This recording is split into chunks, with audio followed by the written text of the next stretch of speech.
Okey, sebelum kami mulakan majlis, izinkan saya untuk perkenalkan diri saya terlebih dahulu. Nama diberi Nur Syuhada, korang boleh je panggil saya Syu. Dan partner saya pada hari ini ialah Megan Sikajai. Hello Megan. Hai, nama saya Megan, boleh panggil Megan atau Miga.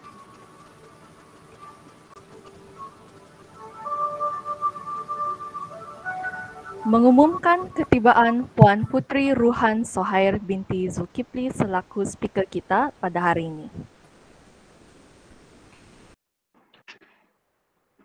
Majlis akan diteruskan lagi dengan nyanyian lagu Negaraku dan wawasan setia warga UiTM.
Tanpa melengahkan masa, majlis dengan ini menjemput saudara Muhammad Yusuf bin Zulhasni untuk membacakan doa. Dipersilakan. Al-Fatihah. A'udzu billahi minasyaitonir rajim. Bismillahirrahmanirrahim. Alhamdulillahirabbil alamin, arrahmanirrahim, maliki yaumiddin, إياك نعبد وإياك نستعين اهدنا الصراط المستقيم صراط الذين أنعمت عليهم غير المغضوب عليهم ولا الضالين آمين. بسم الله الرحمن الرحيم الحمد لله رب العالمين والصلاة والسلام على أشرف الأنبياء والمرسلين وعلى آله وصحبه أجمعين. Ya Allah, Engkaulah yang memberi segala kepujian, Engkaulah yang berhak menerima segala kepujian, Engkaulah yang berhak menerima segala kesyukuran, Engkaulah yang memiliki segala pemerintahan, di tangan Engkau segala kebajikan, kepada Engkaulah kembali segala urusan. Allahumma ya karimu ya rahim, cucurilah rahmat dan rahimmu ke atas kedua-dua majlis kita pada petang ini. Berkatilah ia dari awal hingga akhirnya. Ya fa'alu lima yurid. Kami juga memohon perlindungan daripadamu dari segala perkara yang boleh mencacat celakan majlis kami dan daripada segala perkara yang melalaikan kami dari berbuat taat kepadamu. Kepadamu jua kami serah segala urusan kami. Rabbana atina fid dunya hasanah wa fil akhirati hasanah wa qina azabannar. Wassallallahu ala sayyidina Muhammad wa ala alihi wa sahbihi wasallam. Walhamdulillahi rabbil alamin. Takbirullah minna minkum. Amin, amin, amin ya Rabbal Alamin. Pihak majlis merakamkan ucapan terima kasih kepada saudara Muhammad Yusof di atas bacaan doa sebentar itu tadi. Terima kasih diucapkan kepada para peserta dan hadirin sekalian. Selamat datang diucapkan kepada Puan Puteri Rohan Sohair binti Zulkifli selaku speaker kita pada hari ini, penasihat program kami Encik Zamzuri bin Ahmad Nazari, para pensyarah saudara Muhammad Bilal bin Zabani selaku ketua projek webinar ini, ahli-ahli jawatan kuasa program serta tuan-tuan dan puan-puan yang sudi hadir bersama dalam program webinar yang serba indah ini. Sebelum kami menyerahkan majlis ini kepada speaker, izinkan kami memberitahu serba sedikit tentang biografi beliau.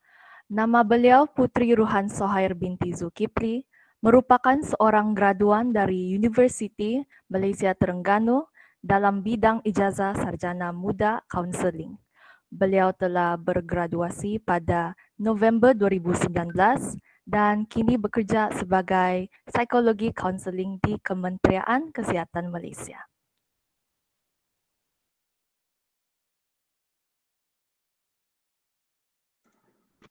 Tanpa melengahkan masa, saya mempersilakan Puan Puteri Rohan Sohair binti Zulkifli untuk menyampaikan talk webinar ini. Dengan segala hormatnya, dipersilakan.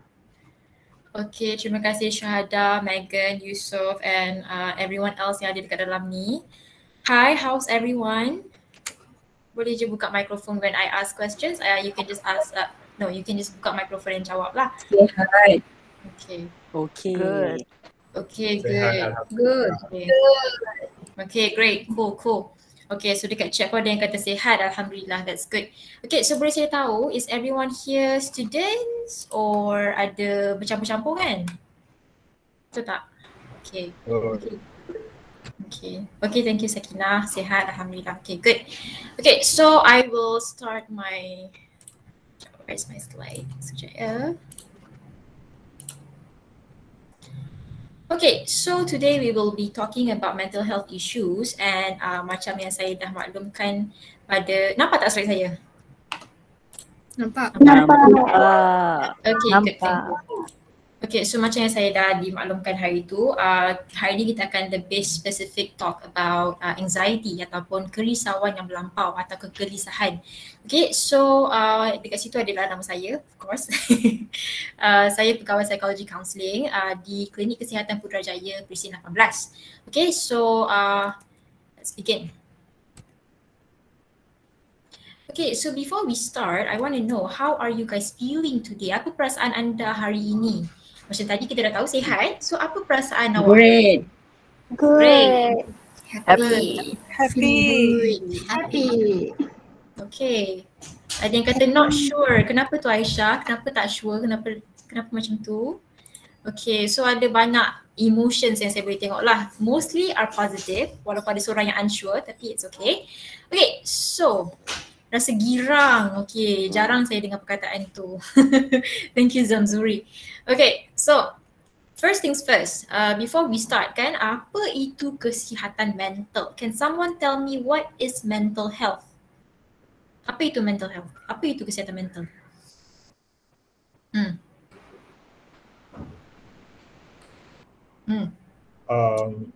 Kesihatan dalaman kita, which is our mind, is it stable or not?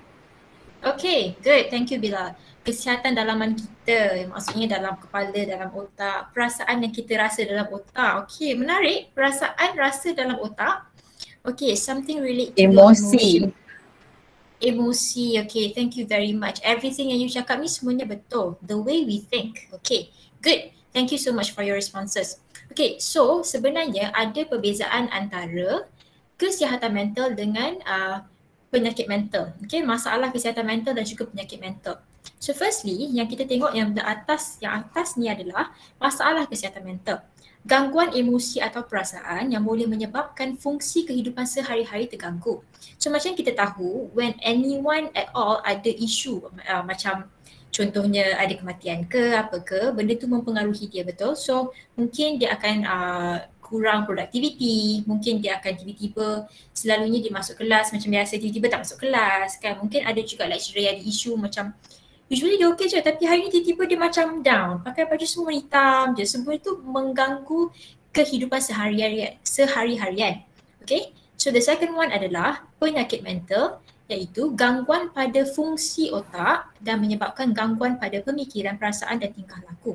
Okay, so technically penyakit mental pun mempengaruhi kehidupan seharian, tetapi dia memberikan kesan kepada otak juga, which means that a person with mental illness berfikiran ataupun mempunyai kefungsian otak yang tak normal macam orang biasa. Okay, so orang biasa, orang yang normal mungkin ada isu kesihatan mental tetapi tak semestinya dia mengalami penyakit mental. Okay, so we need to understand the two dulu. Okay, so you need to know how to identify lah. Okay, next. So, dalam kehidupan seharian kita ada dua benda yang mempengaruhi kita. So, ada luaran, external factors dan juga dalaman, internal factors. Okay, so boleh tak bagi saya contoh external factor? Faktor luaran. Faktor luaran. Pressure. Pressure, good, thank you. Lagi? Persekitaran kita.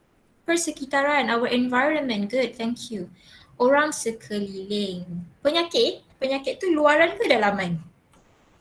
Penyakit kita sendiri. Kalau penyakit orang lain dia luaran, tapi kalau penyakit kita sendiri dia dalaman. Yes, good, thank you Aini. Okay, yes, dia dalaman. Okay, so dalaman pula siapa tahu? Penyakit tadi betul Amarna mention. Lagi? Apa lagi ada dalam diri kita? Trauma. Trauma, okay. Very serious, good. Thank you. Pemikiran kita, stress, pessimism, okay. Phobia, panic attack. Okay, wow. Okay, naming these illnesses now. Okay, perfection, guilty. Okay, all those are feelings. Okay, ketidakseimbangan kimia otak. Wow. Korang ni student apa? Medik ke? Student apa? Interesting. Jawapan yang agak menarik di situ. Okay, good. Thank you Nik Muhammad Husnul. Okay, so itu adalah faktor luaran dan dalaman. Okay, so lagi satu benda yang penting ialah self-awareness. Okay, apa itu self-awareness? Macam kita tahulah kesedaran kediri. Okay, so sebenarnya ada dua jenis kesedaran kediri yang ada dalam diri kita. So the first one adalah kesedaran diri dalaman, internal self-awareness. And secondly adalah kesedaran diri luaran, external self-awareness. Okay, ada perbezaan dekat situ. Okay, so ini adalah 4 jenis self-awareness yang ada. Okay, so kita kena tahu kita yang mana satu. Adakah kita introspection? Adakah kita pleasers? Adakah kita aware? Atau adakah kita seekers? Okay, so apakah perbezaan antara keempat-empat ni? Okay, marilah saya explain. Okay, so dekat sini as you can see kan, saya kena tunjuk kat dalam ni. Okay, as you can see, dekat sini adalah external self-awareness. Maksudnya, kesedaran diri luaran. Okay, benda-benda yang berlaku di luar ataupun di sekeliling kita. Adakah kita sedar dengan perkara-perkara yang berlaku di sekeliling kita? Okay, adakah kita sedar dengan apa yang orang cakap pasal kita? Adakah kita sedar dengan cara orang pandang kita? Okay, so all those things adalah external self-awareness. Okay, so yang di part sini pula adalah internal self-awareness. Maksudnya kesedaran dalaman kita. Kesedaran dalaman which means kita punya emosi, kita punya trauma, kita punya pengalaman, kita punya tingkah laku, everything that happens inside ataupun within us. Okay, so yang you boleh tengok kat sini kan, introspection ni dia low in external awareness tetapi dia tinggi in internal awareness. Maksudnya dia hanya melihat apa yang berlaku di dalam diri dia. Okay, dia hanya melihat apa yang dia fikirkan. Dia tak tengok feedback orang lain, dia tak tengok macam mana cara orang lain pandang dia, pendapat orang lain pasal diri dia. Okay, so the second one adalah seekers. Seekers ni kalau you tengok dia low in external dan juga dia low in internal, which means dia macam di awang-awangan, sentiasa tercari-cari, seeking, always seeking. Adakah dia sedar? Dia tak sedar dengan yang luaran, dia tak sedar juga dengan dalaman. So dia macam di awang-awangan gitu. Dia macam tak tahu dia dekat mana sebenarnya. Adakah dia ni okey, adakah dia tak okey? Orang pun tak tahu. Dia pun tak tahu diri dia macam mana. Okay, so the third one adalah pleasers. Pleasers ni pula dia high in external self-awareness tapi dia low in internal, which means that dia hanya melihat macam mana orang lain pandang dia. Externally, how other people perceive dia, pendapat orang lain terhadap dia. Pleasers. So dia macam kita tahu people pleaser kan, dia sentiasa nak melihat keadaan orang lain, nak melebihkan orang lain tapi bukan diri sendiri. So itu adalah pleasers. So yang terbaik di sini adalah aware, sedar, di mana dia high in external dan juga high in internal, which means that dia sedar dengan kedua-dua benda di luar dan juga di dalam. Dia tahu macam mana tindakan orang lain mempengaruhi diri dia, dia tahu macam mana diri dia mempengaruhi orang lain juga. So that is the best. Okay, next. Okay, macam yang kita tahu tadi kan ada internal dan juga external. So internally kita ada 4 benda yang utama. A, B, C, E. A adalah affection. Affection meaning kita punya emosi, how we feel, happy, depressed, sad, angry, disappointed, all those things. Lapar, emosi. Okay, so affection A. B adalah our behavior, tingkah laku. Macam mana kita bercakap dengan orang. Bila kita marah, kita maki orang ke, kita bersabar. All those things, okay. So next adalah C, cognitive, pemikiran. How we think about ourselves, how we think about others, how we think about the situation that we're in or the environment itself. Okay, so itu adalah C. And E adalah experiences, pengalaman yang kita pernah hadapi before this. Okay, how is it good, is it not good? Okay, so itu adalah keempat-empat benda yang mempengaruhi kita sebagai seorang individu. Okay, so this, apa itu anxiety? Okay, anxiety adalah kerisauan yang berlaku secara berlebihan. Okay, bahkan boleh membawa penderita kehilangan kebahagiaan, which means that sentiasa teragak-agak, sentiasa rasa risau, sentiasa rasa tak cukup, rasa tak okay sentiasa. Okay, so people with anxiety ni, one of the most common symptoms adalah overthinking. Okay, tapi Bilal, kenapa muka macam tu? Overthinker ke?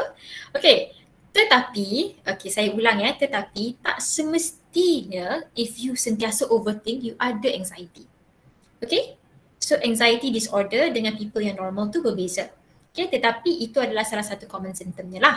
Okay, so people yang sentiasa risau bila rasa macam nama kena panggil dalam kelas dia terus terus macam panic attack, macam tak boleh nak bernafas, tak boleh nak, macam terus kaku, macam tu je. Bila lecturer panggil dia froze, terus freezing.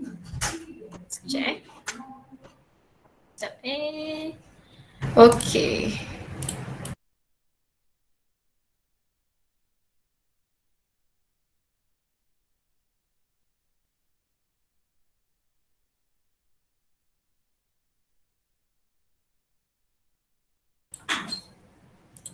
Okay, sorry ada nurse panggil tadi. Okay, so orang yang sentiasa, usually kalau kita overthink kan, kita akan fikir benda-benda yang negatif, betul tak? Kalau aku keluar pintu ni macam mana kalau aku kena langgar? Macam mana kalau tiba-tiba aku kena panah peti ke? Macam mana kalau anak aku balik lambat ni dia kena kidnap ke? Macam mana? What if? What if? What if? What if? Dia punya kehidupan tu sentiasa ada what if. Nak kahwin esok ni, macam mana kalau tiba-tiba husband aku ni orang yang jahat? Macam mana kalau tiba-tiba aku ni orang yang macam mana kalau tiba-tiba aku tak boleh jadi seorang isteri? Anxiety. Okay, so itu adalah one of the most common symptoms of anxiety lah, tapi kita akan tengok lagi nanti. Okay, so ada beberapa jenis utama anxiety ya. Antaranya ialah generalized anxiety disorder, which is general anxiety. Okay, next adalah obsessive compulsive disorder, OCD. So OCD ni pun ada macam-macam jenis. Ada OCD agama, ada OCD kebersihan, ada OCD dari segi asymmetrical, ada OCD dari segi macam-macam jenis OCD pun ada. Okay, so next adalah panic disorder. So panic disorder ni kadang-kadang boleh berlaku sekiranya ada trigger factor. Some people trigger factor. Macam contoh, before this dia pernah accident, pernah kena langgar dengan kereta. So bila dia tengok kereta je terus ada panic attack. Okay, for some people macam tu. Ada juga certain people dia tak boleh dengar certain words. You sebut je terus panic attack. Ada juga orang yang macam tu. Ada juga orang yang kadang-kadang dia dengar cerita orang lain tu pun dia terus trigger. Okay, ada banyak sangat trigger factor for panic disorder dengan anxiety sebenarnya. Okay, so next adalah post-traumatic stress disorder, PTSD. PTSD ni usually akan happen to people yang pernah ada traumatic event. Whether it's physical abuse, emotional abuse, mental abuse, any kind of abuse, or mungkin pernah kena jadi mangsa tsunami ke, pernah jadi mangsa macam kita tengok kat Palestin kan. Okay, so orang-orang yang berada di sana berkemungkinan besar ada PTSD because they were in a very traumatic condition or environment. Okay, so next adalah social anxiety disorder. Okay, perbezaan antara social anxiety disorder dengan orang yang nervous bila nak jumpa orang lain. Okay, tak semestinya kalau you nervous, macam contoh saya tak pernah jumpa Aini, saya tak pernah jumpa Hasmah, saya tak pernah jumpa Yusof. Saya rasa berdebar, macam mana aku nak jumpa budak-budak ni, aku tak pernah jumpa diorang. Kalau diorang tengok aku bercakap ni okey ke okey ke, slide aku cukup ke, apa semua tu. Kadang-kadang kita rasa nervous je, tapi for people with social anxiety dia berbeza. Nak jumpa orang tapi bergetar, nafas tak sampai, rasa sesak dada, rasa sakit kepala, rasa macam tak boleh nak bergerak. Berbeza dengan orang yang normally rasa nervous. Okay. So, okay, next. Okay, so ini adalah gejala anxiety ataupun anxiety symptoms. Macam yang saya dah sebutkan tadi kan, dia ada rasa rendah diri, overthinking, panic attack, rasa tidak tenang dan risau. Okay, so people yang ada anxiety ni usually memang akan sentiasa rasa macam diri dia tak cukup. Kenapa? Sebab dia sentiasa overthink. Bila contohnya kan dia dah berjaya dah dapat 4 flat. 4 flat dah ni. Tapi rasa tak cukup lagi. Kalau aku lagi buat better mungkin aku dah boleh dapat a better result. Padahal dah 4 flat dah. Ataupun dia rasa macam dia dah cantik dah orangnya tapi dia asyik rasa macam aku rasa macam aku tak cantik lah. Macam mana kalau orang lain tengok aku buruk? Macam mana kalau tak ada lelaki suka kat aku? Macam mana kalau tak ada perempuan yang suka kat aku? Sentiasa rasa rendah diri because they always question themselves. Okay, they always question about a lot of things. Okay, so rasa rendah diri tadi tu boleh berkait dengan overthinking lah, tapi overthinking is more severe. For some people kadang-kadang dia rasa macam tak boleh keluar rumah pun. Tak boleh keluar rumah. Kenapa kau tak boleh keluar rumah? Aku takut kena bom. Aku takut kalau aku keluar tiba-tiba accident ke, aku takut kalau aku keluar kena COVID ke. So selalunya benda ni boleh berlaku, especially dalam keadaan macam ni lah, keadaan COVID ni kan, so everything is like very uncertain. Macam-macam benda boleh kita keluarkan dengan perkataan what if sahaja. Okay, so next adalah panic attack macam saya katakan tadi lah. Okay, next adalah rasa tidak tenang dan risau. Okay, rasa sentiasa anxious, rasa macam buat apa pun tak kena, macam ni pun tak kena, macam tu pun tak kena. Okay, so next. Okay, gejala anxiety yang seterusnya adalah gangguan waktu rehat atau tidur. Okay, so macam kita tahu kadang-kadang bila kita stres pun kita susah nak tidur. kan. For some people, kadang-kadang bila dia stress tu dia sentiasa tidur, kan. So gangguan dari segi tidur ataupun gangguan dari segi rehat tu boleh jadi dua-dua. Sama ada dia terlalu lebih rehat ataupun dia terlalu kurang rehat. Selalunya kalau ada anxiety dia susah nak tidur lah, sebabnya dia punya overthinking tu usually waktu malam our brain activity lagi aktif. For people with depression dengan anxiety, selalunya malam-malam aktif sangat dia punya brain. That's why dia susah sangat nak tidur. Sometimes pukul 9 dah tutup lampu, dah wind down nak tidur, tapi pukul 12 baru betul-betul boleh lelap. Ada orang yang macam tu. Okay, for some people kadang-kadang dalam masa sehari tu dia tidur sepatutnya dalam 8 jam macam tu kan, lebih kurang. Tapi dia tidur 10 jam. So you need to tengok jugalah kalau kita lebih tidur ataupun kita kurang tidur. Tengok diri sendiri dan juga orang lain. Okay, so the next adalah rasa keletihan dan tidak bermotivasi. Okay, so rasa keletihan ni normal sebab dia kurang tidur, dia penat sangat berfikir. So selalunya yang datang ke sesi kaunseling kan, bila kita tengokkan anxiety, okay, patient anxiety. Tidur tak boleh, makan minum pun affected sebab rasa penat sentiasa, rasa letih sangat, pergi kerja pun tak boleh. Duduk rumah pun rasa macam tak okey. Nak tidur pun tak okey. So macam-macam benda rasa tak kena. Okay, so you need to identify yourself lah dengan orang lain, tengok macam mana. Okay, next adalah ketegangan otot atau kekejangan. Okay, usually otot yang selalunya akan affected bila kita stress ataupun bila kita anxious adalah otot yang kat bahagian tengkuk ni. Tengkuk ke bahu ni memang sentiasa akan rasa macam berat, rasa macam tegang kan. So kadang-kadang bila kita stress kan, kalau kita tengok iklan pun kan, iklan apa tak ingat iklan apa, tapi dia macam dia nak tunjukkan dia penat kena buat macam ni. Macam tu. So dia nak stretch dia punya shoulders and neck, because dekat situ selalunya bila ada stress atau anxiety kita akan rasa sangat tegang. For some people, ada juga people ataupun anxiety patients yang rasa numb ataupun rasa numb tu rasa kebas. Dia punya anxiety tu sampai dia rasa kebas. Kadang-kadang satu lengan dia tak rasa. Sampai ke bahu dia tak boleh nak rasa. Okay, so ada juga orang yang macam tu. Next adalah masalah penghadaman. Okay, so kadang-kadang bila kita rasa nervous kan kita pun rasa sakit perut, betul tak? Kita nervous ni kita rasa sakit perut, kita rasa macam nak muntah pun ada. So actually anxiety dia boleh trigger masalah penghadaman. Okay, ada certain tu dia boleh rasa nak muntah, ada certain tu dia rasa constipated ataupun rasa tak boleh nak buang air besar. Okay, bahasa yang agak eloknya adalah tak boleh buang air besar. Ada some people juga dia sentiasa macam nak kencing aja. Ada juga yang macam tu. It depends lah. The symptoms differs ikut patient tersebut. Okay, ataupun klien tersebut. Okay, next adalah suka fokus dan mudah lupa. Okay, so this one pun quite common. Sometimes bila kita ada stress, anxiety atau depression kan, kita susah nak fokus because our brain activity sentiasa aktif fikir pasal tu. Dia macam bila anxious kan, you fikir macam ni, and then fikir macam tu, and then fikir macam ni, so dia macam, you tak boleh nak fokus tau. Ada patient yang sampai tahap dia masuk toilet nak mandi. Lepas tu dia keluar, aku sabun ke tak?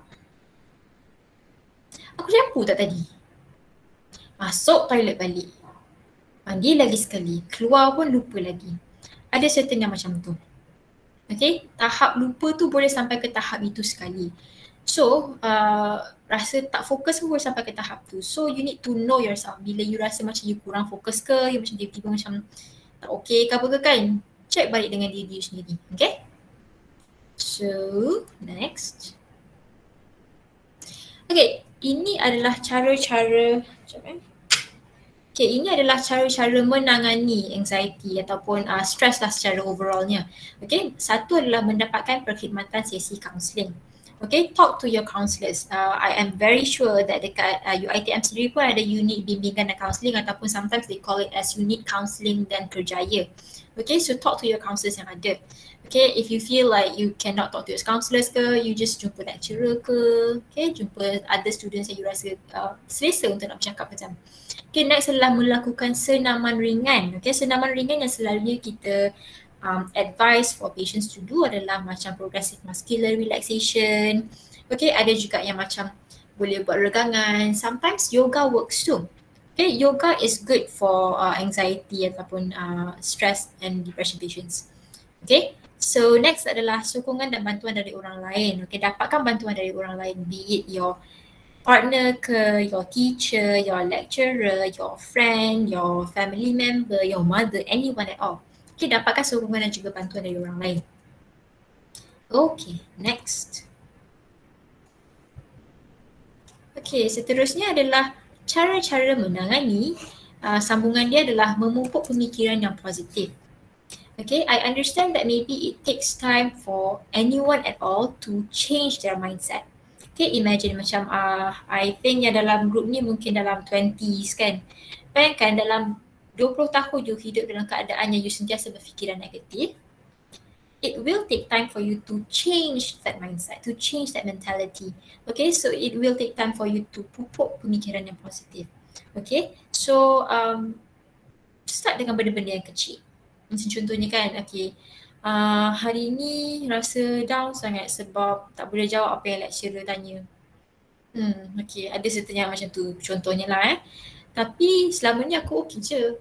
Positifkan balik. Selama ni aku tahu je, aku pandai. Aku bijak je sebenarnya, mungkin aku tak boleh nak jawab waktu tu. Oh well, tak apalah. Next time aku cuba lagi. Okay, pupuk pemikiran yang positif. Next adalah meditasi. Okay, meditation. Okay, for some people mungkin meditasi tu it's effective for some people. Okay, bermeditasi meaning you boleh lah bertafakur, or for some dia suka berzikir ke, or ada yang macam dia suka just duduk diam and just have self-talk. Okay, self-talk, talk dengan diri sendiri. Sebabnya in anything that happens in our lives, kita tak ada orang lain contohnya, kita ada diri kita sendiri je. So always talk to yourself. Okay, so next adalah lebih me time. Masa dengan diri sendiri. Okay, tak semestinya masa dengan diri sendiri tu you pergi spa, you pergi vacay, or you pergi dating ke. Tak semestinya. For some people dia suka tidur. For some people dia suka makan. Ada juga orang yang dia suka masak. Ada juga orang yang dia suka bermain dengan media sosial. So it depends on you actually. What kind of me time you need. What kind of me time yang you suka. Okay, so find out. Explore diri sendiri. Cari apa yang terbaik for yourselves. Okay. Okay. So, ini adalah teknik pernafasan yang saya sendiri selalu ajarkan pada patient lah.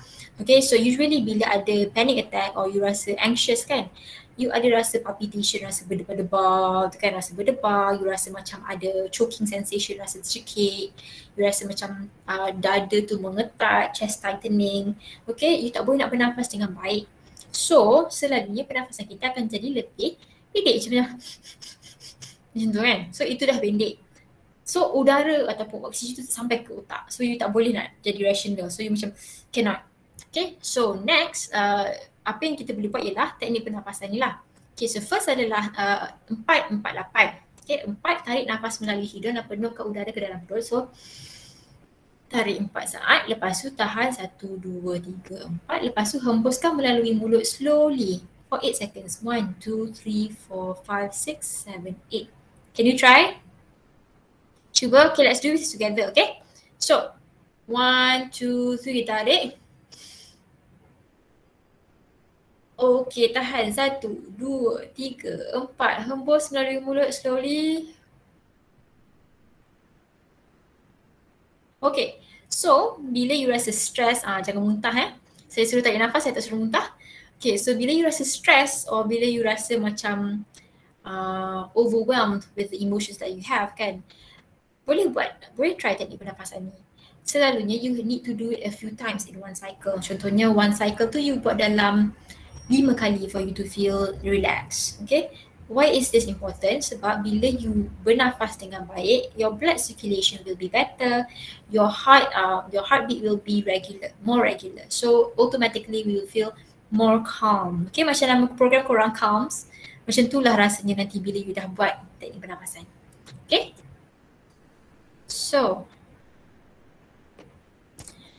so benda yang paling penting tadi adalah self-awareness. Ini adalah cara yang terbaik for you to know yourself better, for you to tangani anxiety ke, depression ke, stress ke. Self-awareness adalah penting. Okay, macam saya katakan tadi, whenever things happen, you don't have anyone else but yourself. Malam-malam bila you overthink seorang-seorang. You tak overthink dengan orang lain. Kan? So everything goes on in your mind. So talk to yourself. Okay, Ruhans, what's going on with you? Are you okay today? Yeah, I'm okay. Okay, if okay, then tak ada masalah. Okay, but if you're not okay, I'm not okay. What's happening with me? Like, what is bothering me so much? Apa yang mengganggu you sebenarnya? Oh, sebenarnya hari ni orang sebut pasal trauma. I cannot hear the word trauma. I terus macam tak boleh nak cope with it. I tak boleh nak handle. I terus jadi panic attack. Self-awareness. Because what's interesting about our mind is otak kita ni sangat kompleks. Okay, so ada 3 jenis kesedaran lah. Kesedaran dalam diri ada 3. Satu adalah unconscious. Unconscious bila you pingsan ke, bila tidur ke, bila bermimpi ke, you unconscious. Maksudnya you tak sedar. Okay, second of all is subconscious. Maksudnya you separa sedar. This is where our mind works so much. Okay, dekat dalam ni lah, dekat dalam subconscious ni lah yang selalunya ada kita punya trauma, kita punya emosi, kita punya itu, kita punya ini. And third, yang ketiga adalah conscious. Alam sedar. Sekarang ni saya sedar saya bercakap dengan korang ni. Saya sedar saya tengah tengok orang-orang yang tengah tengok saya sekarang ni. That is awareness. Kita aware. Okay, so yang kita selalunya tak perasan adalah our subconscious mind. Alam separa sedar kita tu. Okay, so usually kadang-kadang bila kita mengamuk kan, bila kita naik hantu, kita punya subconscious mind yang bercakap. Kita tak sedar, kadang-kadang kita tak sedar apa yang kita kata. Kadang-kadang kita tak sedar pun apa yang kita buat. Tak sedar pun kita terpukul anak, tak sedar pun kita terbantai kawan. Kadang-kadang kita tak sedar. So itu sebenarnya adalah kita punya subconscious mind yang bercakap, ataupun kita punya subconscious mind yang take over kita punya diri waktu tu. Okay, so you need to understand yourself better. So you need to improve your self-awareness. Macam yang saya katakan tadi lah. Introspection, seeker, pleaser dengan aware. Identify diri you yang mana satu. Okay, so ini adalah cara-cara meningkatkan kesedaran diri. Firstly adalah tanya apa dan kenapa. Macam saya katakan tadi, whenever you are alone, talk to yourself. Okay, apa yang menyakiti aku hari ini? Trauma. Okay, kenapa trauma tu menyakiti aku? Oh, before this aku pernah kena pukul. Before this I pernah kena sexual harassment contohnya. Before this I pernah kena maki dengan bos. Okay, sometimes kita tak sedar benda-benda yang menyakiti kita. Kadang-kadang kita dah rasa okay dah. Okay, before this aku pernah kena sexual harass. Tapi aku dah okay dah, tak rasa apa pun. Tapi bila you dengar je pasal benda tu, you terus panic attack. So are you really okay with it, or are you subconsciously tak okay dengan dia sebenarnya? Okay, so understand yourself better kat situ. Secondly adalah mendapatkan maklum malas. Get feedback. Ask people. Macam contohnya saya hari ni, saya ada kawan nama Aisyah. Okay Aisyah, kau rasa aku okay tak? Apa yang kau tak rasa okay dengan aku? Bila aku bercakap, kau terasa tak? Pernah tak terasa bila aku bercakap? Pernah tak rasa macam aku ni mengganggu kau? Get feedback. Macam yang tadi yang kita tahu, ada 2 jenis. Ada internal and external self-awareness, betul tak? So internal kita rasa macam kita okay je. Aku rasa aku ni dah cukup baik dah dengan semua orang. Macam tu kan. Internally we feel that way. Tapi externally people look at us the other way around. So mungkin juga kita ni sebenarnya jahat secara tak langsung, kita tak tahu kan, kita tak perasan benda tu. So if kita dapatkan feedback dari orang lain, kita akan dapat a better picture of ourselves. Okay, so next adalah menyimpan journal, keep track. This is very important. Why? Because kadang-kadang kita lupa apa yang kita rasa semalam. Tapi tiba-tiba hari ni kita masih terasa hati lagi, kita tak sedar sebenarnya. Sebenarnya semalam aku gaduh dengan Abu. Gaduh dengan Abu semalam. Hari ni rasa macam dah okey dah, tapi bila nampak Abu je aku rasa nak mengamuk. Kadang-kadang kita lupa. So keep track of the things that affect you. Okay, journal. For some people kadang-kadang, for my patients kan, maybe it's quite jenuh lah macam nak suruh menulis setiap hari kan. So phone, type setiap hari. Okay, hari ni aku sakit hati dengan Yusof. Okay, semalam aku rasa aku gaduh dengan Amira. Lepas tu apa. Okay. So phone ni gunakan dengan cara yang terbaik lah. Okay. Next. Okay, so ini adalah sokongan kesihatan mental yang ada di sekeliling kita. Antaranya adalah rakan sekerja ataupun for yourself adalah kawan-kawan sekelas ataupun mungkin kawan-kawan yang serumah sewa ataupun kawan-kawan yang sebilik. Yang lagi saya tak tahulah kalau selab ke macam-macam kan korang ada kan. Okay, so itu adalah orang-orang yang boleh memberikan sokongan kesihatan mental. Next adalah bahagian pengurusan organisasi ataupun macam organisation sekarang ni adalah you punya UiTM lah. Okay, apa yang UiTM boleh provide, contohnya counselling kan. I think memang banyak mental health programs nowadays kan. So sedar tak sedar mungkin adalah. Okay, so next adalah perkhidmatan profesional. Okay, so professional help ada di mana-mana sahaja. So whether you want to go to a private clinic ke, government punya klinik ke, macam saya di klinik kesihatan di bawah MOH lah, Ministry of Health. So saya di klinik, sekejap Alia, saya di klinik kesihatan. Okay, so ada juga di hospital, counselling ada di mana-mana. Ada juga NGOs yang menjalankan sisi counselling macam Befrienders ke. Okay, so next adalah talian sokongan kesihatan mental. Okay, so MHPSS adalah Mental Health Psychosocial Support. Psychosocial support lagi situ saya tak ingat apa, tapi MHPSS adalah untuk talian sokongan sosial jugalah, sokongan mental. Okay, so dia ikut negeri sebenarnya. MHPSS ada di setiap negeri di Malaysia. So you need to identify lah you di negeri mana dan siapa yang sepatutnya call. Okay, ada juga NGO yang menjalankan calls macam Befrienders pun ada juga.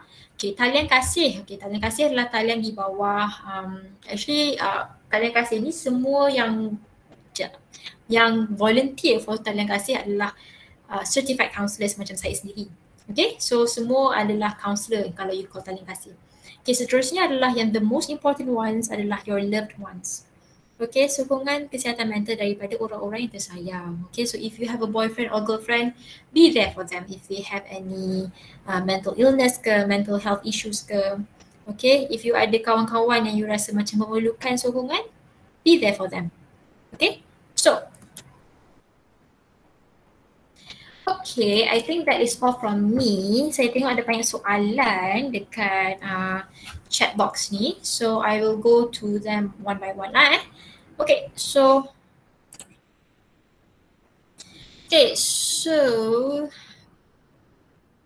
mana saya nak sini? Okay, tak apa. Puan, biar saya bacakan soalan untuk Puan. Boleh, thank you. Okay, sebenarnya kami mengucapkan setinggi-tinggi ucapan kepada speaker kita kerana sudi menyampaikan talk sebentar tadi. Diharapkan dengan talk sebentar tadi dapat memberikan sedikit sebanyak informasi dan dapat membantu para pelajar dalam mengatasi masalah anxiety dan juga stres. Okay then, so we move on to our next segment because I think everyone excited about this. Banyak betul soalan, ada yang angkat tangan lagi. So kami dah buka slot pertanyaan, siapa yang mau tanya boleh tanya. Senang saja tu chat box warna putih, pandai lah kamu cari itu. Okay, before saya dah nampak berapa soalan. Before I ask, is there anyone who wants to speak to us? Ada yang nak tanya personally ke soalan? If you have any questions? Ada? Tak ada? No one? Kalau korang nak cakap, korang boleh je angkat tangan, buka mic dan cakap. Yes, tak ada masalah. Sebelum kami bacakan soalan dekat ruangan chat box. Nak tanya. Okay. Asking for friends. Kalau lah, if let's say someone tu dah jumpa psychologist, dia macam, dia ada records kan dekat KKM ke. So, it will affect our future punya career ke? Okay, thank you for the actually it's an important question. Thank you, Bilal. Okay, so sebenarnya kan for any kind of mental health services ke or any treatment yang you ada dengan hospitals ke, usually ataupun selalunya adalah private and confidential. So contohnya, if you pergi ke klinik kesihatan, contohnya you datang jumpa saya hari ni kan, kita ada sesi apa semua, yada-yada. Lepas tu, adakah benda tu akan sampai kepada your boss ataupun akan sampai kepada your lecturer? Tak. Because everything is private and confidential. Unless if benda tu perlu dibocorkan rahsianya. Okay, so dalam etika kerahsiaan, okay, so mana-mana kaunselor pun yang you jumpa, kami terikat dengan etika kerahsiaan. Okay, etika kaunselor. So etika kerahsiaan tu menyatakan bahawa segalanya ataupun apa-apa sahaja yang dibincangkan adalah rahsia antara kami dan juga klien tersebut. Tetapi sekiranya dia share apa-apa sahaja yang boleh memudaratkan nyawa, kesihatan atau keselamatan diri dia ataupun orang lain di sekeliling dia, kami perlu mengambil tindakan kepada pihak yang berwajar lah. Macam contohnya hari ni dia kata dia nak bunuh diri. Takkanlah kita nak bagi dia balik sendiri-sendiri kan?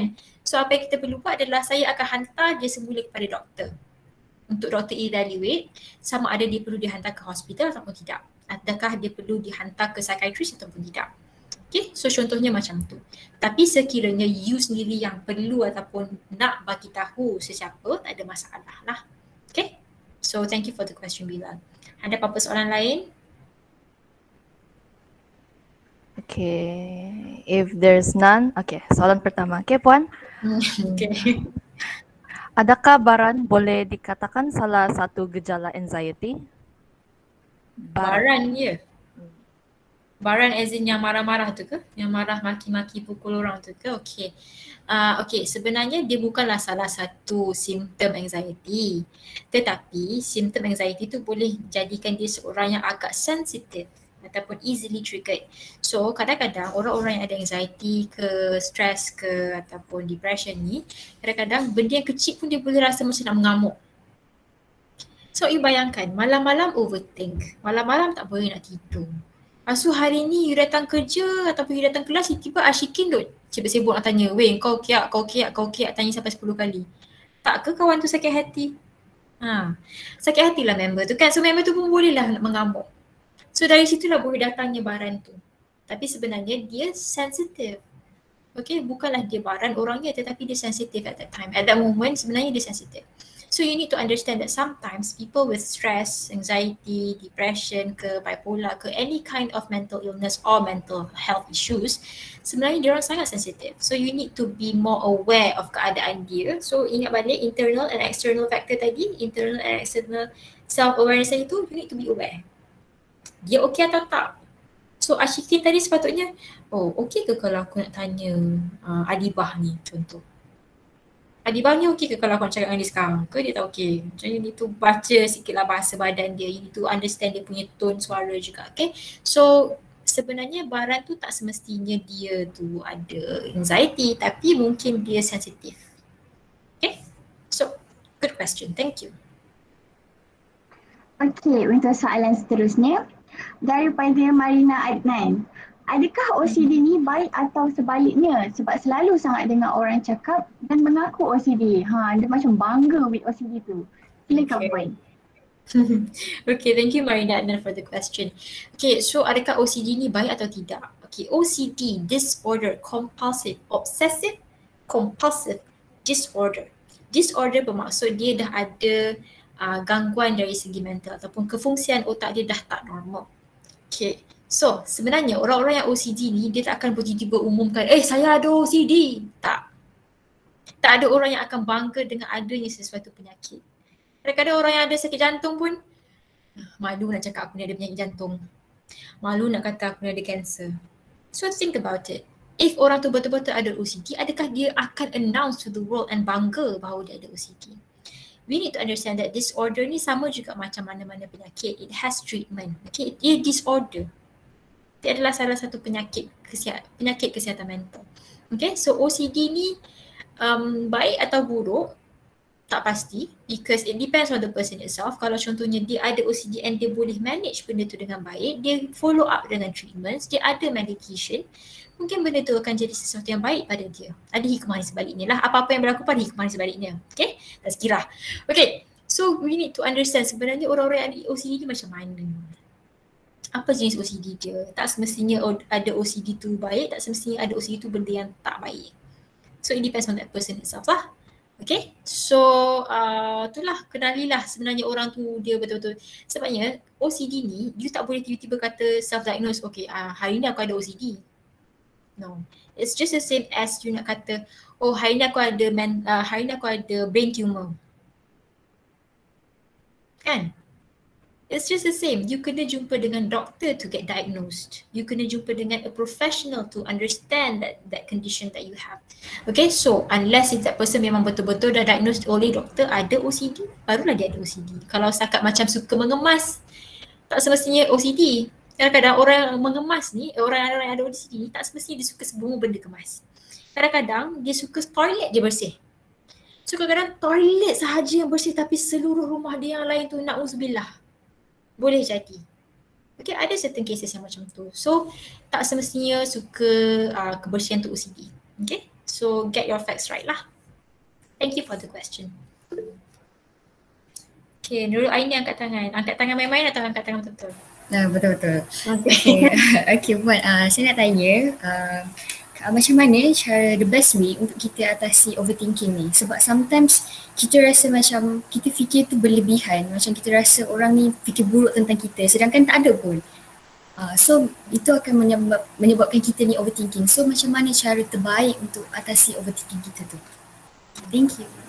Okay, thank you Aini for the question. Okay, so memang selalunya bila ada patient yang ada anxiety ke depression tu datang kan, dia macam akan tanya, macam mana saya nak atasi overthinking ni Puan? Saya dah tak larat dah nak hadap benda ni sebenarnya. Saya dah penat dah sebenarnya tapi dia tak boleh nak berhenti. Okay. Untuk kita yang normal, kadang-kadang overthinking tu pun dah boleh jadi berat. Apatah lagi untuk orang-orang yang ada penyakit mental. Okay, so macam ni. The first thing that you have to do is you need to understand yourself dulu. Kenapa you overthink dekat bahagian tu? Apa yang you fikir sebenarnya? That's why it is important for you to have self-awareness and you talk to yourself more. Okay, mungkin you satu hari tu kan you overthink sampai 2 jam malam-malam buta tu kan duk fikir macam mana kalau aku tak kahwin, macam mana kalau aku tak ada anak, macam mana kalau macam ni, macam mana kalau aku tak ada kerja, macam mana. Penat kan? So, malam-malam tu sebelum you tidur kan, you buat breathing technique dulu. Breathing, tenang, okay. You nak tidur, you nak rehat, okay. Perlu tak you fikir benda-benda ni? Sebenarnya yang fikir pasal benda-benda ni you sendiri ataupun orang lain? You ke yang letakkan nilai-nilai tu pada diri you sendiri ataupun memang orang lain cakap macam tu? Okay, so selalunya dalam sesi kan kita akan ada dispute. Kita akan bukanlah gaduh, saya tak gaduh dengan patient tapi kita akan tanya balik, sebenarnya you yang fikir ataupun orang lain yang cakap? Sebenarnya siapa yang letakkan diri tu siapa yang letakkan keadaan tu dalam diri you? You sendiri ataupun memang you ada dalam keadaan tu? Apa yang berlaku sebenarnya? Kita akan tanya balik. Dispute balik. Sebab tu you need to understand yourself sebab you je yang tahu macam mana nak handle benda tu. You je yang tahu macam mana otak you berfikir. Saya as a counsellor, you jumpa psychiatrist sekalipun, psychiatrist you tak tahu you ni fikir macam mana. Until dia dah diagnose, until dia dah beberapa sesi baru dia faham pergerakan you macam mana, baru dia akan tahu macam mana diri you yang sebenarnya. Okay, so first thing to do is breathing. Secondly is to talk yourself and understand yourself better. Okay, thank you Aini for the question. Okay, anyone else? Okay, the next question it's from Alia Kairunisa. Macam mana kita nak bezakan antara stres dan anxiety? Okay, so Encik Zamsuri ada soalan tadi sekejap. Saya jawab dulu dengan Alia punya tadi. Okay, so soalan Alia ialah macam mana kita nak identify antara stress dan juga anxiety. Okay, actually stress dengan anxiety ni dia berbeza. Okay, so bila kita stress kan, kadang-kadang kita stress tu you takkan ada rasa sampai palpitation. You takkan ada rasa palpitation is berdebar-debar. You takkan ada rasa sampai berdebar-debar, sampai you tak menggigil. Kalau you dah ada all those symptoms, pergilah jumpa doktor. Mungkin itu bukan sahaja stress tetapi dah sampai ke tahap anxiety. Okay, so you sahaja yang tahu macam mana bezanya. Okay, kadang-kadang orang yang stress tu dia memanglah boleh rasa affected dengan sekeliling, akan rasa easily triggered apa semua tu. Tapi tak semestinya dia ada anxiety sampai ke tahap tu.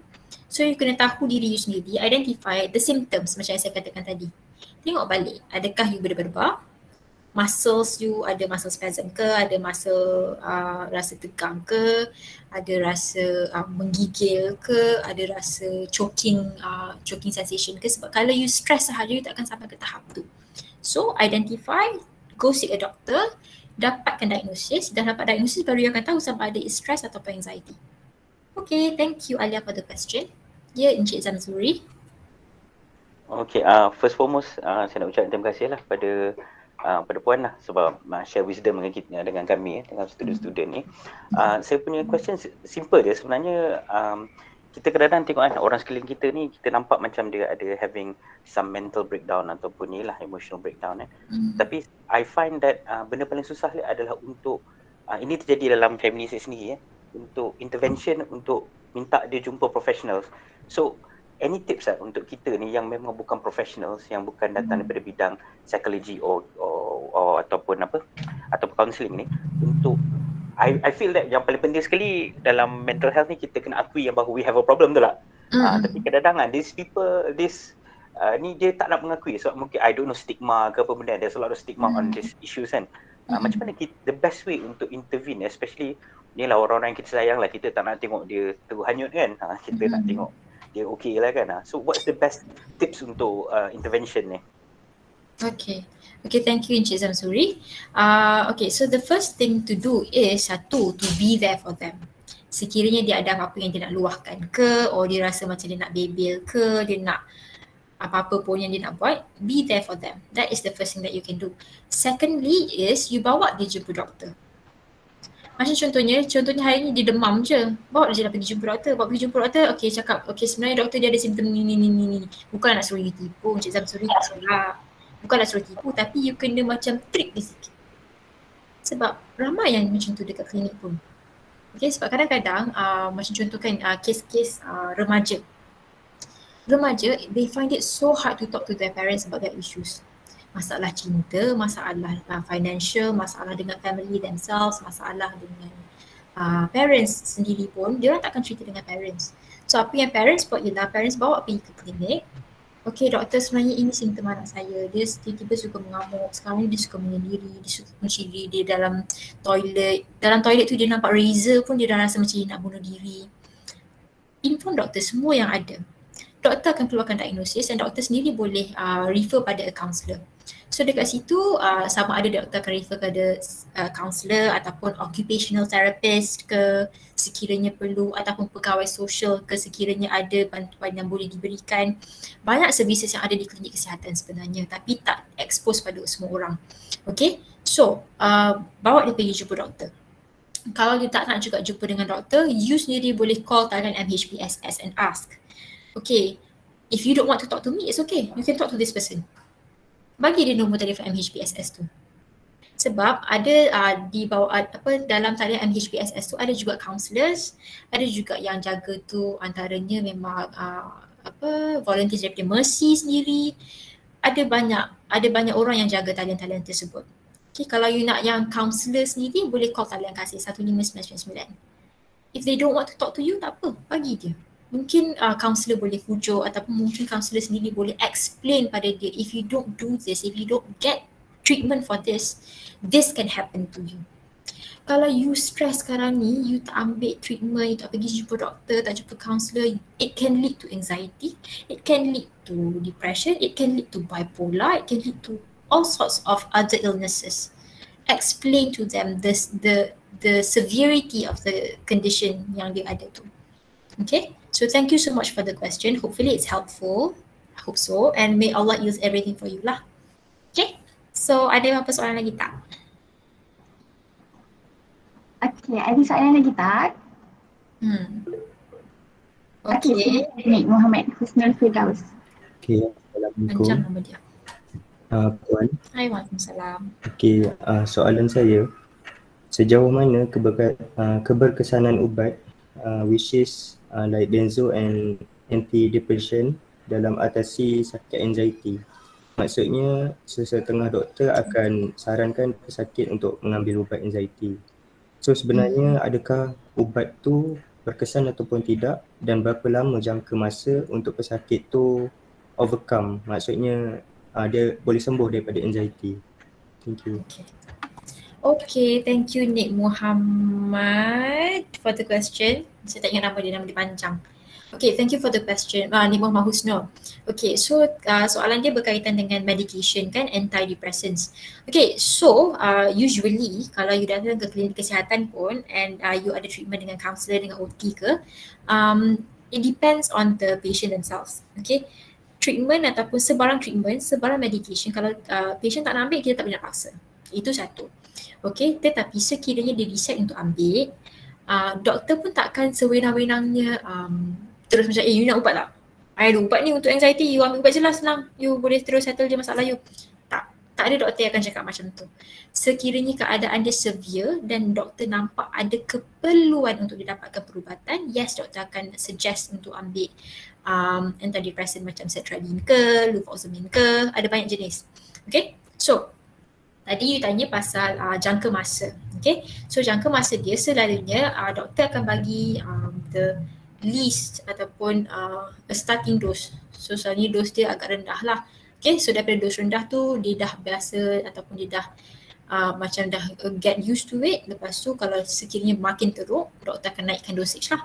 So it will go like starting and then naik slowly and then dia akan turun. For some patient, kadang-kadang dalam masa beberapa bulan pun dia dah boleh adapt well ataupun dia dah boleh manage dia punya illness tu. Okay, dia dah boleh manage dia punya depression, dia punya anxiety, dia punya stress. Tetapi for some patient yang agak severe, ada yang pernah ambil sampai 1 tahun, 2 tahun ambil ubat.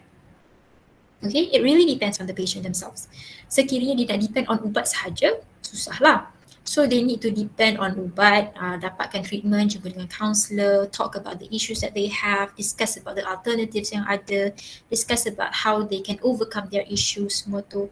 Mungkin benda tu akan lebih lebih comprehensive ataupun lebih effective. It's holistic. That's why it is important for you to come to the clinic.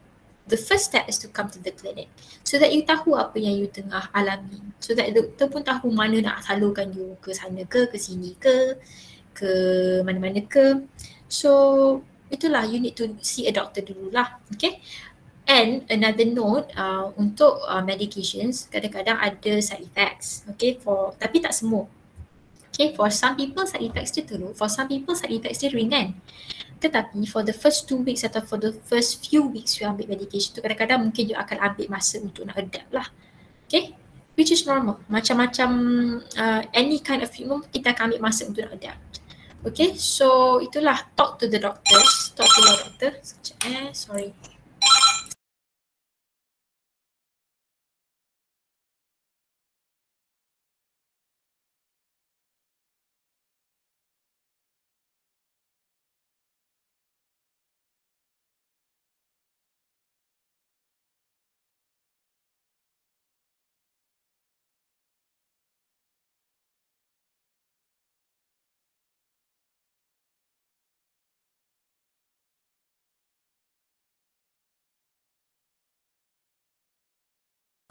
Okay, sorry, ada patient datang tadi. Okay, so mana tadi Okay, side effects kan. Okay, so for some people ada je yang tadi side effects and benda tu boleh membantu dia untuk jadi lebih stable. Okay, it's like a stabilizer lah. Dia nak stablekan you punya mood, stablekan you punya behaviour, apa semua tu. So ada certain tu you rasa macam lesu sangat bila dah ubat. So mungkin dosage tu terlalu tinggi ke. So you can just talk to your doctor about it lah. Okay, just discuss dengan doktor je. Doktor akan rasa okay je untuk nak cakap dengan you pasal medication. Okay, thank you Muhammad Husnul for the question. Ada soalan lagi tak? Okay, untuk soalan seterusnya daripada Nur Akila. Kalau orang yang ada depression hingga terfikir nak bunuh diri and bila cerita dekat kaunselor ataupun terapis, betul ke mereka akan maklumkan kepada polis ataupun pihak lain juga? Silakan Puan. Scary libatkan polis terus. Okay. So sebenarnya macam saya katakan tadi lah, okay, contoh sebagai contoh, saya ada patient yang benda ni pernah berlaku dalam sesi sendiri. Okay, contohnya ada seorang patient tu dia datang dalam keadaan dia depressed yang sangat teruk. Lepas tu dia kata malam tadi dia dah hampir bunuh diri. Dia dah pernah ada attempt dah. Before this pun memang pernah ada attempt. Okay, so kita tengok doktor ataupun counselor ataupun therapist sendiri akan identify ataupun akan evaluate. Kita akan evaluate dulu keadaan dia macam mana. Adakah dia memang ada tendensi yang agak tinggi untuk membunuh diri? Adakah memang macam normal je dia cakap dia nak bunuh diri tapi dia takkan buat? Semua tu kita akan evaluate dulu. Okay, tetapi sekiranya memang nampak macam sangat tinggi tendensi untuk suicide, apa yang saya as a counsellor ataupun therapist sendiri akan buat adalah kami akan rujuk dia semula kepada doktor. Kita tak hantar ke balai polis ya, anak-anak, kita tak hantar ke balai polis, jangan risau, kita akan suruh polis tangkap orang ke apa ke, tak ada. Okay, first benda yang kita akan buat ialah akan hantar kepada doktor dulu. Sebab doktor je ada kuasa untuk refer kepada kaunselor, doktor ada kuasa untuk refer ke specialist ada kuasa untuk refer kepada psychiatrist di hospital. Okay, so for the patient yang saya katakan tadi, dia datang dalam keadaan yang depression teruk, memang MDD lah, major depressive disorder. So MDD, suicidal, high tendency, high risk, dia datang dalam keadaan yang memang dah macam mencuah-cuah ni air mata, duk cerita-cerita, cakap-cakap memang nak bunuh diri apa semua ni kan. Saya hantar dia pada doktor. Saya refer dia pada doktor. Doktor akan tengok keadaan dia, okey macam perlu ni kita refer ke psychiatrist, macam perlu je kita hantar dia ke hospital. Doktor cakap macam tu. So doktor, taklah doktor cakap kat saya lah kan. Doktor cakap dan kepada dia lah. Lepas tu doktor refer dia kepada specialist dan specialist boleh hantar dia terus ke hospital untuk admit. Begitulah ceritanya. Okay. So whatever it is that happen kepada diri you, pergi je klinik, pergi je hospital. Kalau you rasa suicidal, you rasa teruk sangat suicide tu, pergi ke hospital, pergi terus ke emergency. Tell them I am suicidal right now, I cannot handle it. I cannot handle myself. I takut kalau I balik rumah sendiri, I akan buat benda-benda yang tak elok pada diri I sendiri. Tell them. Okay. Please be aware that other treatments and other people who handle this sort of stuff. Okay, macam kami di klinik kesihatan sendiri pun ada kes-kes yang macam tu. Macam saya katakan tadi lah, kita akan hantar dia terus naik ambulans, Nina pergi hospital. Okay, admit terus. Admit for a few days sampai dia stable, sampai dia dah okay. Lepas tu baru dia akan keluar lah. Lepas tu kita akan ada sesi follow up lah dengan counsellor, of course. Okay, so itu adalah dia punya procedure untuk cases suicide yang macam tu. Okay, so if you have anything else, ada tak? Ada soalan lagi tak? Thank you for the question. Akilah. Saya ada soalan. Okay. Yang macam macam cakap yang kita patut cakap seseorang yang tanya kenapa dan apa tu kan. Yang tu kan.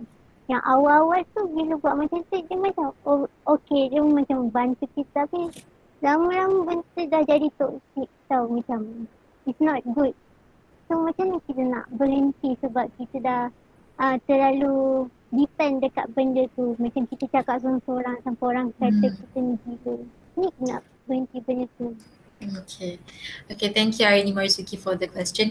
Okay, so bila saya katakan cakap seorang-seorang tu, saya tak adalah cakap macam cakap verbally, okay, tapi it's more to your internal self-control lah. Talk to yourself in your mind. Okay, macam saya katakan tadi kan, buat breathing technique beberapa kali sampai you rasa tenang, baru you macam cakap dengan diri sendiri, okay. Apa yang tak okay? Cakap dalam kepala Aini, jangan cakap depan-depan macam tu, nanti orang memang akan ingat you tak betul. Memang macam dia apa ni, mula memanglah kita cakap dalam kepala, tapi dia dah lama-lama tiba-tiba dia start cakap kuat-kuat. Lepas tu tiba-tiba emosi dah naik, tukar-tukar lah. Macam okey, kejap tak okey, kejap marah, kejap sedih, kejap happy. I see. So do you know this person? You kenal ke orang ni ataupun? Ya, saya kenal. Okay. Dia memang ada apa-apa rawatan ke dengan doktor ke apa ke? Ya. I see. Okay, so maksudnya dia memang ada illness lah ya. Memang dia ada something going on lah. Okay, so ada je orang yang macam tu. Okay. Mungkin dia ada hallucination ke yang kita tak nampak. Macam hallucination kan dia seorang je yang dengar apa yang hallucination tu cakap. Dia seorang je yang nampak apa yang dia hallucinate tu. So mungkin ada simptom tu lah kot. Okay, saya tak pasti keadaan dia macam mana, tapi mungkin ada benda lain yang mengganggu dia dan bukan sahaja diri dia sendiri. Okay, so macam yang Aini katakan, mungkin dia memang dah ada isu kesihatan mental lain. Mungkin dia dah memang ada gangguan lain. So maybe dia perlu pergi ke hospital and explain this to the doctor. Cakap pada doktor, this is not working for me. Saya rasa saya dah banyak sangat cakap dengan seorang-seorang dan saya dengar benda lain pula. Saya mula menjawab pada benda lain bukan pada diri saya sendiri sahaja. Tell that person yang, weh kalau kau rasa tak okay, kau pergi dah jumpa doktor. Aku risau tengok kau ni. Kau cakap seorang-seorang, kan dalam bilik aku dengar kau bercakap tapi aku tak rasa kau seorang je dalam bilik tu. Tak tahu kau cakap dengan siapa. Cakap dengan orang tu. Mungkin ada benda lain yang mengganggu dia, bukan sahaja apa yang dia fikirkan. Kan? Sebab kalau contohnya kita bercakap seorang-seorang, kita akan cakap monolog kan dalam kepala. So mungkin dia dah luahkan secara fizikal tu, mungkin ada benda lain lah pula yang mengganggu dia. So maybe you need to talk to this person and ask them to go to the doctor. Okay? Thank you for the question, Aini. Lepas tu kan, sebab dia dah berhenti follow up baru jalan. Mungkin dia nak macam suruh dia pergi balik. Macam okay, sebab kan kalau boleh dia tak nak cerita balik dari awal. I see. Sebelum ni dia dah, okay, contohnya kalau dia dah pergi ke hospital kan, dan mungkin dia boleh call hospital untuk dapatkan another follow up session. So minta dia jumpa dengan tempat yang dah ada record dia. Macam contoh kalau dia datang ke klinik kan, contoh ada klinik ada sistem. Macam klinik saya PC18 ada sistem. So bila dia datang ke sini, saya boleh tengok apa yang berlaku 10 bulan lepas. So saya boleh cari dia punya record tu daripada awal-awal dia datang klinik ni. So pergi ke tempat yang dah memang ada record dia untuk dia mudahkan lagi urusan dia. Okay, if hospital pergi hospital, if klinik pergi klinik. Tapi kalau nak pergi klinik lain tak apa juga kan? Nanti diorang cari record yang lama je kan? That too depends sebab klinik pun tak boleh keluarkan je record sesuka hati. Okay, so unless if dia sendiri minta record dia, okay minta pergi contoh pergi ke klinik saya kan, saya perlukan record saya sebab saya nak pergi ke hospital pula. Minta lah. So boleh pergi ke bahagian pentadbiran untuk minta the relevant records. Okay. Okay, thank you Aini. Okay, thank you. Sama. Ada soalan lagi tak?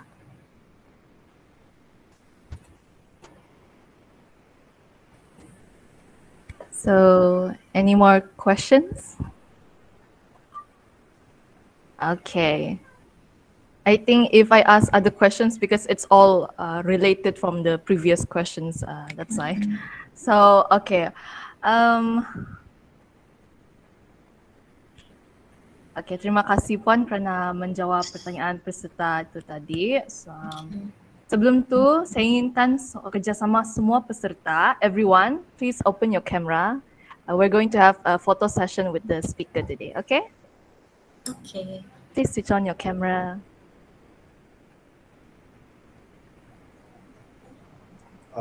Dalam kiraan 3, 3, 2, 1, smile. 3, 2, 1, smile. One more, sebut counts tau. 3, 2, 1, counts. Thank you all. Okay, thank you everyone. Baiklah Puan, kami mengucapkan terima kasih sekali lagi kerana sudi menjawab pertanyaan dan bergambar bersama kami. Maka berakhirlah slot pertama kita pada petang ini. Terima kasih Puan. Okay, thank you so much everyone for listening. Terima kasih Puan. Bye. Bye. Bye.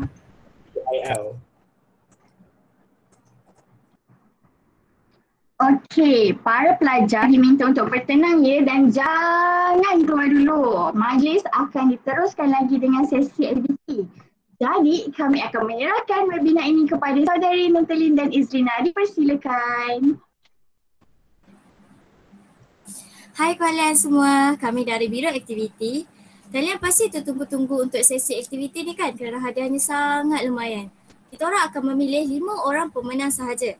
Siapakah yang bertuah untuk memenangi hadiah lumayan tersebut? Nak tahu hadiahnya apa?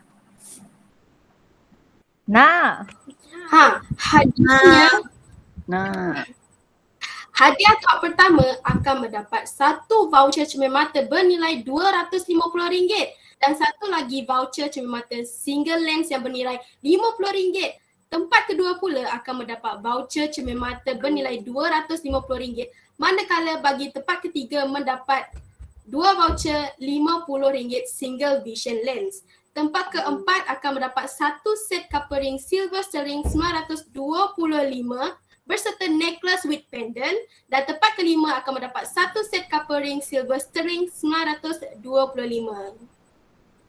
Meriah tak hadiahnya? Saya pun rasa nak dapat hadiah juga tau. Meriah. Meriah. Couple ring. Okay. Untuk pengetahuan semua, soalan-soalan kuis ini adalah berdasarkan ceramah yang diberikan oleh Puan Puteri Ruhan Suhail sebentar tadi. Kami akan postkan link Google Form di chat box sebentar saja lagi tau. Masa menjawab adalah selama 5 minit dan terdapat 6 soalan yang diberikan.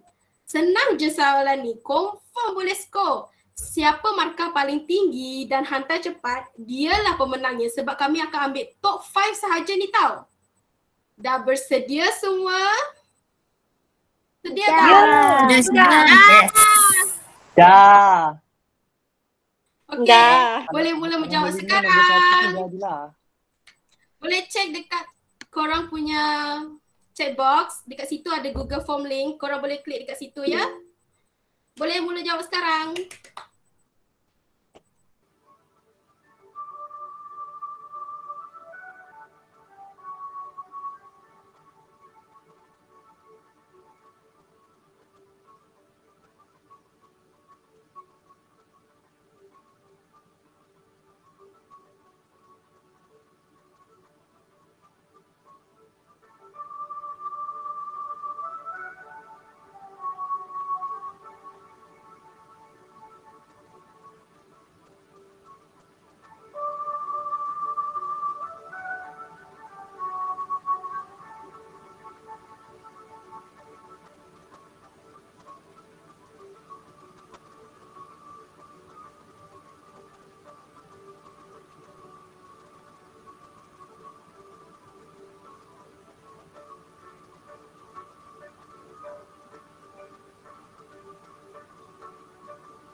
Masa menjawab tinggal lagi 2 minit.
Masa tinggal lagi 1 minit sahaja ya kawan-kawan.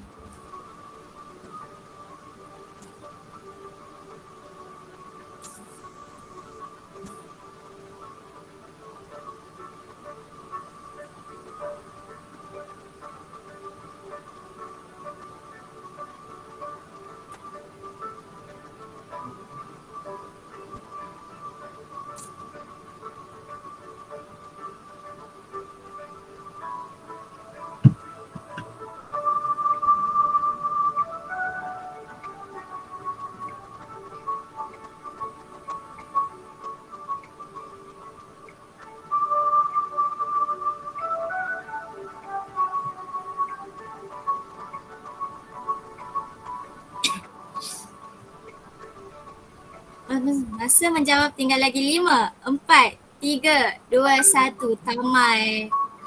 Masa menjawab tamat, korang mesti tertanyakan siapa pemenangnya. Kami akan mengumumkan nama pemenang dari tempat kelima hingga pertama. Sila tunggu sebentar.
Hello guys, jangan dulu kamu keluar.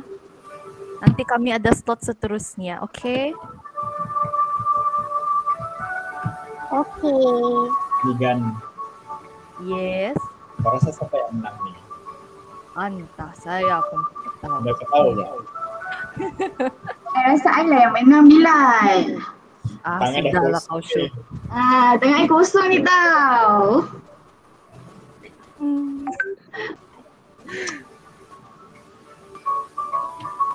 Apa yang menang ni agak-agak? Dah. Nama pemenang ada di tangan saya sekarang. Excited tak semua? Excitednya. Okay. Kita mulakan dengan tempat kelima. Tempat kelima jatuh kepada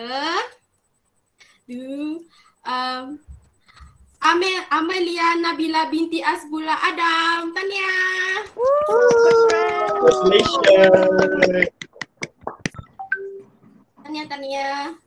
Tahniah. Tempat kelima. Okey, sekarang tempat keempat. Tempat keempat adalah Nurul Anis Suraya binti Kanda.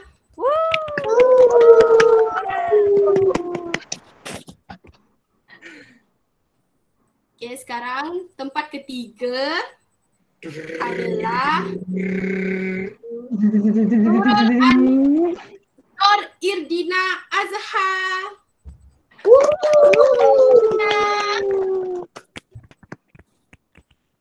Dan tempat kedua pula. Tempat kedua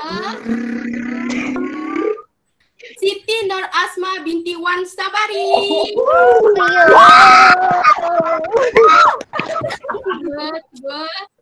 Tempat pertama pula, first prize ni, first prize.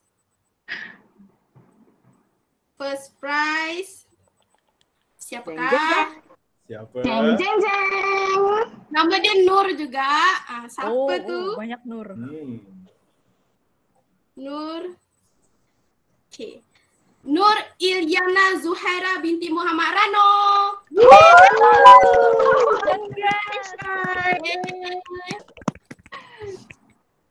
Hebat-hebat korang yang jawab dapat full marks. Tahniah. Congrats. Yeay.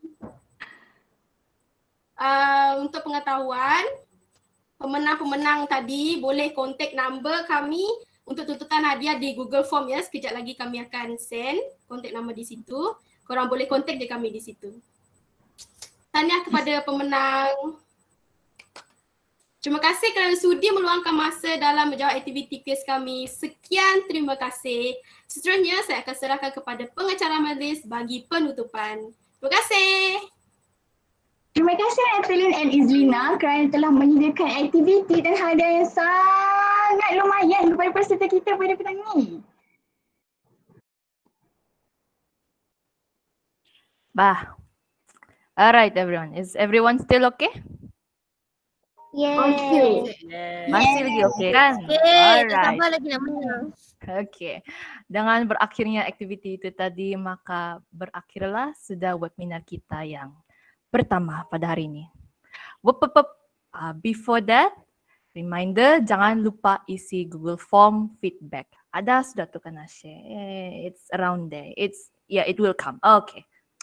Jadi saya sama si kawan saya Syuhada mewakili grup pertama mengucapkan terima kasih kerana hadir dari awal sampailah akhir webinar.